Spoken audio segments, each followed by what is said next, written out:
Tubera. Yung may mga links na po ito ngayon.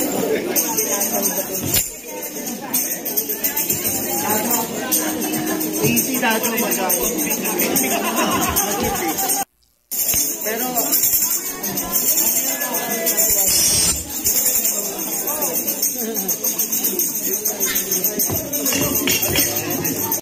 welcome back mga ka-Aldab. Ito na naman po ang inyong lingkod, si Mr. Destiny, at magbibigay po tayo ng pinakamainit na update po ngayon sa social media mga ka-Aldab. Ito yung ebidensya at resibo mga ka-Aldab na kumbaga kung papansinin nyo, kung pag-iisipan po ninyo, may mga bagay-bagay po na talagang napakaganda at pumapabor nga po ngayon sa Aldab Nation. Ang ibig kong sabihin, itong mga katatapos lang po ng Metro Manila Film Festival, successful naman daw po ang lahat na mga sumali. Nakuha po nila yung pinakamataas na kumbaga sailing ticket, kung saan nung panahon ng mga pandemic, kasi simula lang wala talagang umabot ng ganon. Sinasabi ko lang po ito para klaro, para lang po sa kaalaman ng lahat, lalo na nga po dito sa Aldab Nation. Kaya nga po yung iba nagtatanong, yung iba nagko-komento, Mr. Destiny, ano na nga ba, may mga bagay-bagay na ganito na ba, etc. Sabi ko nga po sa inyo, relax lang po kayo, maging kampante lang, kasi ako naman po ang panalo sa bagay na to. Ano man po yung sabihin nila, ano man po yung ipaliwanag nila, di po ba? Iba po talaga kapag kampante ka lang. Iba po talaga kapag alam mo, darating yung point mga ka-Aldab na ikaw pa rin ang panalo. Kung bakit ko ba nasabi yan mga ka-Aldab? Ito nga po, 110 million ang naibentang ticket. Hindi pa ito yung kinita for the record lang po, hindi pa po ito yung kinita. Ito daw pong 110 million base lang po sa naibentang ticket sa araw po mismo ng Pasko. Grabe no mga ka-Aldab, 110 million. Grabe. At itong naman pong a family of 2 na kung saan nakakuha lang po ng 12.5 million. Di po ba tama po yung sinabi ko nung una? Hindi maibebenta ng malaki o hindi kumbaga masasabing lalaki ang ticket dahil marami nga po itong kalaban. Although Pasko po, dahil lahat ng mga bata ay may pera, dahil lahat ng mga kabataan talagang masasabi natin na ito po yung araw na pinakahihintay po nila, yung tipong kinasasabigan po nila. Sinasabi ko lang po yung totoo dito mga ka-Aldab. Hindi po tayo nanguhula dahil kumpirmado naman po yung sinabi ko. Ang habol na lang po dito nila Alden Richards. Para kay Alden yung manalo bilang Best Actress sa Metro Manila Film Festival. Ito lang po kasi yung hindi niya pa kumbaga nakukuha. Sa tagal po niya sa showbiz, hindi pa siya nagkakaroon ng kumbaga di po ba award na para po sa 49th Metro Manila Film Festival. Ito'y base lang naman po mga ka-Aldab sa mga nakukuha nating impormasyon na medyo mabigat nga po yung laban. Pero sa husay po at dekalidad na artista nakatambal niya si Sharon Cuneta. Sa totoo lang po mga ka-Aldab, umaayon din po to sa kapareha mo. Umaayon din to kung papaano mo siya i-deliver ng tama at kung papaano tatanggapin ng taong dinideliveran mo. Hindi po ba? Yan ang mga patunay mga ka-Aldab na relax ka lang, kampante ka lang, maging matatag ka lang. Hindi po ba? Sabi ko nga po sa inyo dito po sa channel ni Mr. Destiny, kung ano lang po yung latest, kung ano lang po yung trending, dun lang po tayo. Kaya nga po ako kampante, matatag. Sabi ko nga po sa inyo dito po sa channel ni Mr. Destiny, may mga bagay-bagay nga po na mahirap talagang ipaliwanag.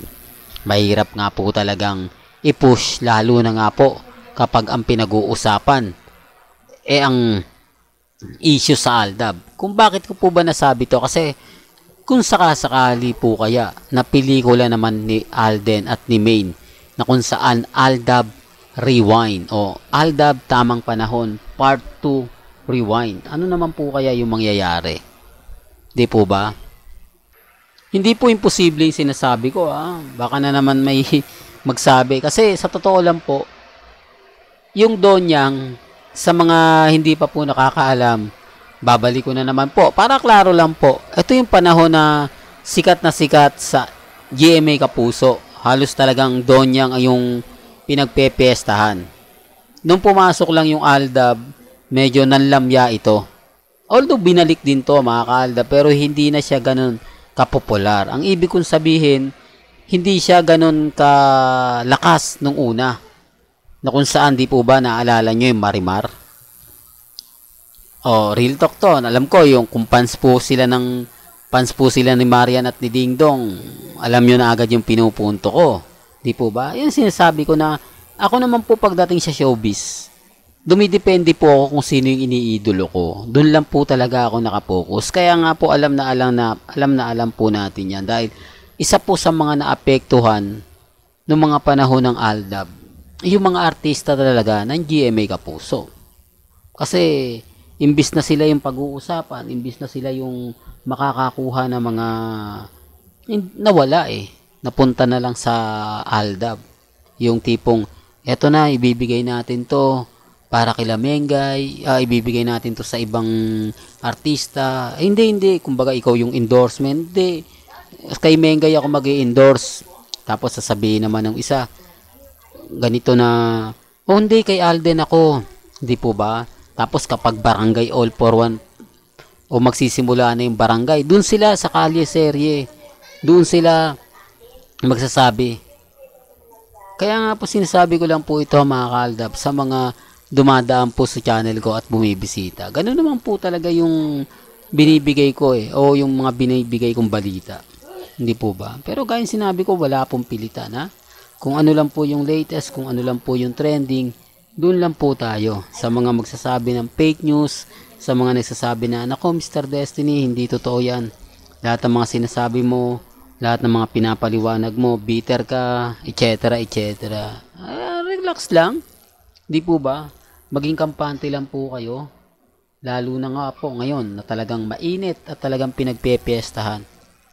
Sabi ko nga po dito sa channel ni Mr. Destiny, kung ano lang po yung napapanood ninyo, napapakinggan po ninyo, okay lang po yan. Ngayon mga ka-Aldab, ang daming sinasabi sa Aldab. Ang dami na sinasabi, ikaw Mr. Destiny, pabuhat ka up. Kumbaga, paasa ka talaga. Lahat ng mga komento mo, lahat ng mga sinasabi mo, lahat ng mga pahayag mo. Ako nalulungkot ako mga ka-Aldab, lalo na nga po kapag may issue na naman. Ang unang naapektuhan po kasi, ang mga mamis, mga titas, mga senyor. Kasi sila po talaga yung unang tinatamaan. Although ako, normal na lang po sa akin yan. Normal na lang yung mga sinasabi nila. Nako, si Mengay kasama ni Congressman. Hindi na ako kumikibo nun. Kasi alam ko naman po yung totoo Alam ko naman na taktika lang po nila yan para makakuha. Di po ba? Hindi naman po masabi natin na yung dumarating sila, kinukunan ng video. May kita nyo kung kailan nakapwesto na, saka lang po sila magbibideo. At sa dami po ng mga taong nandun, isang video lang po yung kumakalat. Para lang klaro, para lang po alam po ninyo. Hindi po ba? Wag po kayo manhiniwala kasi isang video sa dami ng tao, isa lang po yung kumukuha. Common sense na lang po mga ka-Aldab. Napakasimple lang naman po. Sa dami nyo, hindi po ba? Halos 100 kayo. Isa lang ang may cellphone ko. Doon pa lang may mali na Pero kaya sinabi ko, hindi ako namimilit Wala pong pilitan sa mga sinasabi ko. Bahala po kayo kung ano po sa tingin po ninyo.